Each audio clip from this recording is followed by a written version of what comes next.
बता तो हाथ कर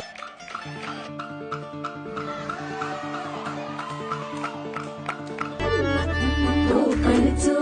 रुबा भारी माझ्या कोकणचो बाई तोरो भारी दिसते भारी गणपतीची स्वारी अन आला धादिस मामाच्या घरी मालवण चिपळूण सावंतवाडी माझ्या कोकण गावांचो दिमाग भारी दिसते भारी गणपतीची स्वारी माझ्या कोकणा वाटे तुम्ही